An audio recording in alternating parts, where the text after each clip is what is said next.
What's up guys, welcome back to Gaming Hardcore and another Battlerite champion guide. And our champion for this video is Taya, the Wind of the West.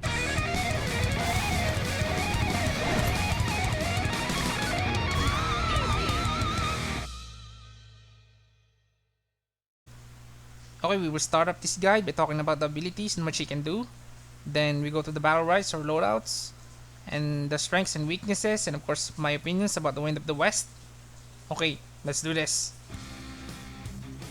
First up, Razor Boomerang. Now this ability throws a boomerang that deals 14 damage, and as most of you know, a boomerang returns. So even if you miss your initial throw, you can still deal damage by repositioning yourself to hit enemies with the returning boomerang. Oddly enough, this is your main damaging ability, and you can use this in combination with Haste. Okay, now let's talk about Haste. Now Haste increases your move speed by 80% for 2 seconds, removes movement impairing debuffs, and increases the damage of Razor Boomerang by 15. And one thing to remember, you can move while attacking when you have Haste, but only works with Razor Boomerang. This is how you deal damage. You haste yourself, then run towards the enemy and throw a Razor Boomerang. This is good for chasing enemies on the run.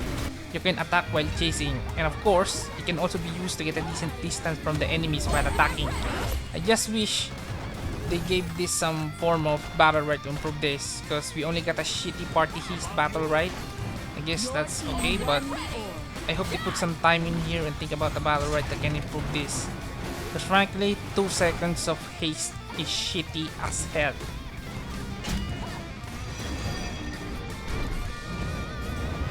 Third ability is Cross Strike or X Strike, whatever you wanna call it. Now this ability throws 2 boomerang in a shitty arc that doesn't hit targets in front of you, which is bullshit, and has the same range as your basic attack. So why would you use this? Because in most situations there are walls, and when this ability hits a wall, it disappears, and it makes it kinda bullshit.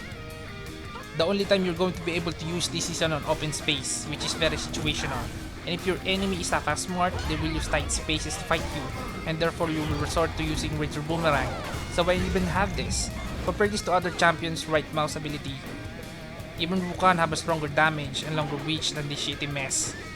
And Rukan is a melee champion. Anyways, you can use this in combination with the next ability I'm gonna be talking about, which is Wind Vortex. I'm gonna call it Wind Vortex because if I say the real ability name, this video will be immediately demonetized, so please bear with me. Now Wind Vortex is an ability that lets you throw a wind ability that pulls enemies on the center and haste buff you and your allies if you run towards the vortex. And this lasts 2 seconds. Now this ability can be used to trap enemies for a few seconds, then throw a cross strike at them, followed by a Razor Boomerang, which is a nice burst damage by the way. And you can also use this to just buff yourself or your allies, whatever you want. And also you can use this to remove parry, reflect, or even if they're casting something, so keep that in mind because parry and reflect are annoying ability. With this, you can remove it while trapping them and getting haste buff. The fifth ability that we're gonna talk about is Wind Strike. This deals 12 damage around you and pushes enemies back. You can use this to repel melee champions if they're getting too close for comfort. This is one of your most useful ability for obvious reasons and because it has the best battle rights you can use on it. And we'll talk about that later on the loadout part of this guide. The sixth ability is Tornado. This is your iframe ability or the ability that makes you unhittable or immune to damage. You can use this to save your allies from massive damage, like for example Croc's ultimate. You can also use this to save yourself from certain dangers or use this to jump over a wall.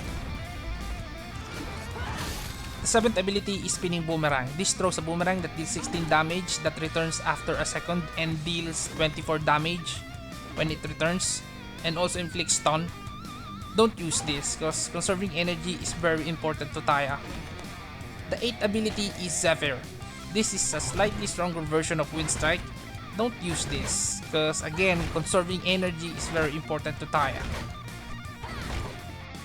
The last ability is Companion Call. This is your ultimate ability that deals 30 damage when your mount hits an enemy when it's rushing towards you. And when your mount reaches you, you gain 40 shield and the ability to attack while mounted.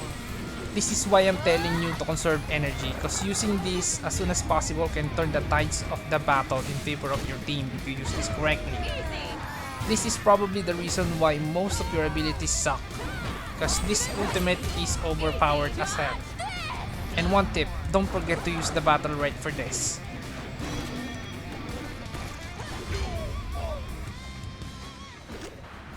Now that we're done with abilities, let's talk about the Battlerites or your loadouts.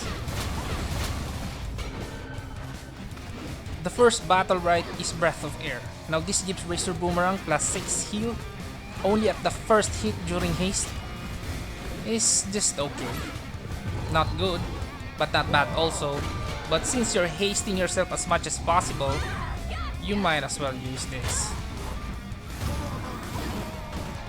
The second Battlerite is Crosscut. This gives an additional 4 damage to cross strike and 4 more damage when it hits on where the boomerang intersects. This Battlerite actually gives cross strike a huge burst in damage, but I must tell you, I don't use this because as I've said, cross strike is very situational and difficult to use. But if you have this Battlerite, you can easily take the orb with just one cross strike followed by a Razor Boomerang. So it's up to you if you want to use this. The third Battlerite is Heavy Boomerangs. This increases the duration of stun. Don't use this because it's barely noticeable. The fourth Battlerite is Surprise Attack. This gives you the ability to cross strike while moving at 60% move speed during haste. Now guys, look at this. Would you rather use this or just stop and use cross strike? Cause look at this. Moving while attacking with cross strike. What the? This is pathetic. You might as well just stop and attack normally. Anyways, don't use this. This is bullshit. The fifth Battlerite is Cold Wind. This gives Razor Boomerang the ability to inflict Fading Snare for 0.3 seconds during haste. Don't use this because 0.3 Fading Snare is barely noticeable. The sixth Battlerite is Tailwind. This gives Haste the ability to increase the movement speed of your allies near you by 50% for 2.2 seconds. Use this only if you plan to play around allies because you really need to be close to be able to give allies haste, so keep that in mind. The seventh Battlerite is Cyclone. This gives Windstrike a 0.8 seconds of stun when they get hit.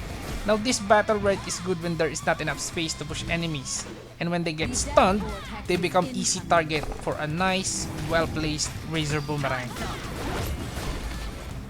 The eighth Battlerite is Gale. This gives Windstrike the ability to stop projectiles for 2 seconds. This is one of your most important Battlerite, because this essentially turns your Windstrike to a defensive skill that can stop some very deadly projectile-based attacks.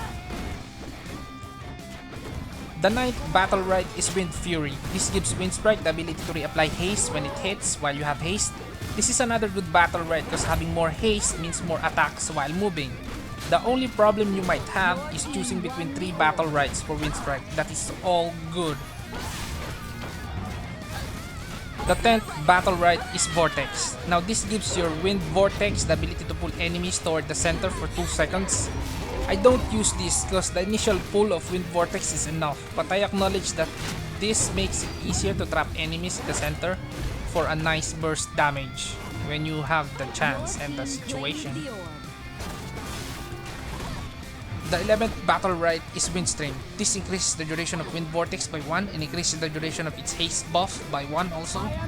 Use this because having haste for longer means more mobility and offense. Number 12 on the Battlerite list is Tracking. So when you are on your ultimate skill and you're mounted, your damage increases by 2. And the duration of the shield and mount is increased every time you hit. This is another very good Battlerite because increasing the duration of the mounted attacks is overpowered as hell. So please use this.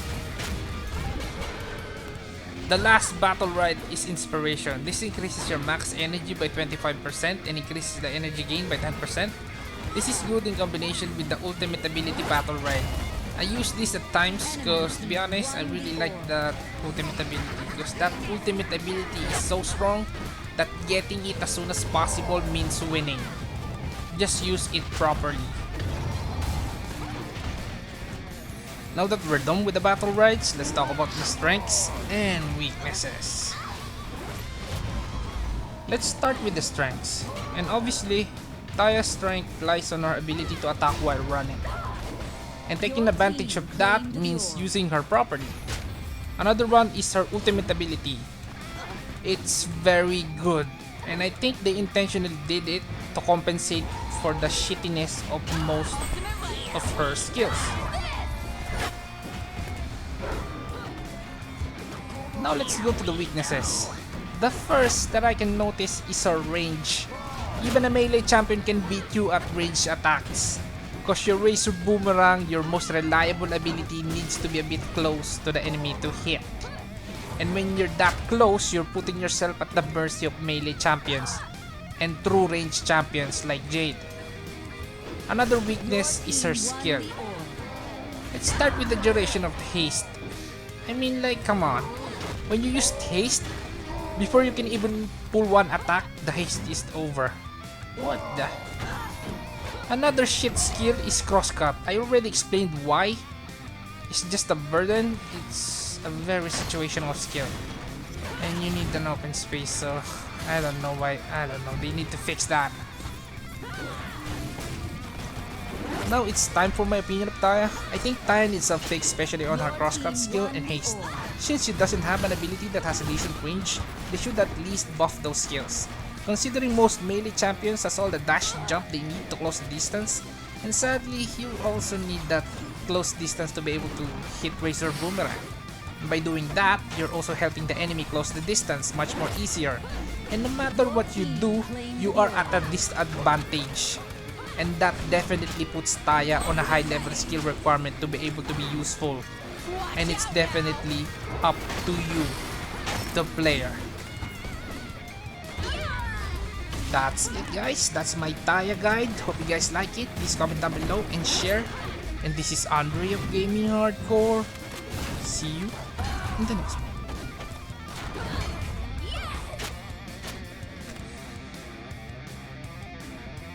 Victory!